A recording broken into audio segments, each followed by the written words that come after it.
जगह जगह उनकी ख्याति थी और यही कथा कीर्तन के माध्यम से वो क्या करते थे, अपना जीविकोपार्जन करके अपने ब्राह्मण धर्म का पालन करते हुए अपना जीवन चलाते थे।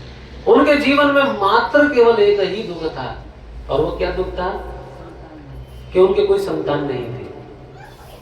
ऊपर से उनकी जो पत्नी थी वो झगड़ालू स्वभाव की थी। वो बार बार अपने पति को कुछ न कुछ तंग कसना, उलाहना देना, दूसरों से ईर्ष्या करना, झगड़ा करना, ये सब उसका नित्य स्वभाव था। तो आत्मदेव दुखी रहते थे मन में, संतान थी नहीं तो मन में चिंता रहती थी कि आखिर मेरा उद्धार कैसे होगा, हमारे पितरों को कौन शांति देगा। कहते हैं कि एक पुत्र अवश्य होना चाहिए, ये कहा जाता है एक पुत्र अवश्य होना चाहिए। आपने देखा होगा पितृ और पुत्र।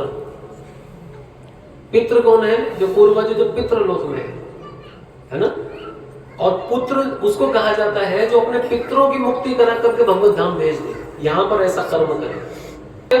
चिंता में रहते थे कि हमारे बाद हमारा कल्याण कौन करेगा।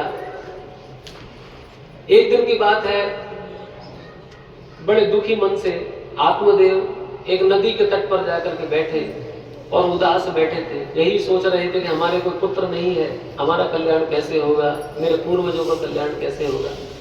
इतना सोच ही रहे थे कि तभी वहां पर एक सन्यासी आए, और जब उस नदी के तट पर सन्यासी आए, उन्होंने एक वृक्ष के नीचे बैठ करके विश्राम करना चाहा।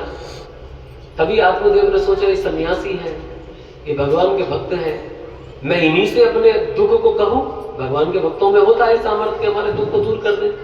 आत्मदेव गए, उनके चरणों में प्रणाम करके विनीत भाव से उनसे याचना करते हैं कि हे महाराज, आप भगवान के शुद्ध भक्त हमको मालूम पड़ते हैं, क्योंकि आप सन्यासी हैं, आपने अपना जीवन पूरा भगवान को दिया है। मैं बड़ा दुखी हूं, आपसे प्रार्थना करता हूं मेरे दुख को दूर करिए। उन्होंने कहा क्या दुख है? तो आत्मदेव ने कहा कि मेरे कोई भी संतान नहीं है, मैं इतना अभागा हूं कि संतान तो छोड़ो, मेरे ऊपर तो पितरों का इतना रोष है कि यदि मैं घर में गाय पाल लूं तो गाय भी बांझ हो जाती है, यदि कोई पौधा लगाऊं तो उसमें फल नहीं आते, कुछ भी हरी साग सब्जी घर में लाता हूं बहुत जल्दी सड़ जाती है।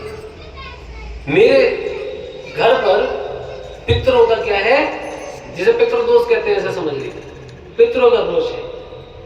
और मैं चिंता में रहता हूं कि मेरे बाद फिर मेरी चिता को कौन अग्नि देगा। हरे कृष्ण।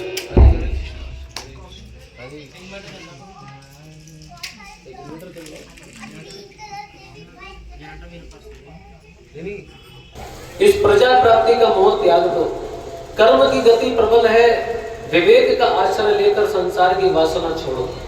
जो भाग्य में हो ना उसको स्वीकार करना चाहिए। विधाता ने जो तय किया है कर्म फल के अनुसार उसको स्वीकार करना चाहिए। अपनी मति लगा करके अपने प्रयास से भगवान के निर्णय को बदलने का प्रयास नहीं करना चाहिए। तब वो उदाहरण देते हैं, कहते हैं कि पूर्व समय में राजा सगर के 60,000 पुत्र थे, लेकिन उन पुत्रों के कारण उनको कलेश प्राप्त हुआ। 60 के 60,000 पुत्र क्या हुए, सब जल करके भस्म हो गए।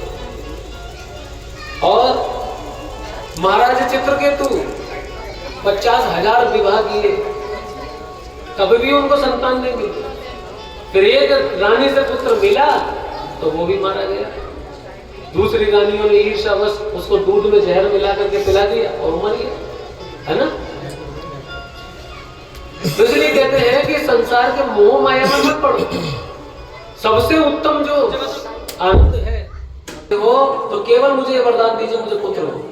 तो ऋषि ने कहा कि तुम एक पुत्र की अभिलाषा करते हो, तुम्हारे 7 जन्मों तक संतान नहीं है। कितने जन्मों तक? 7 जन्मों तक नहीं है। तुम इस जन्म की बात करते हो।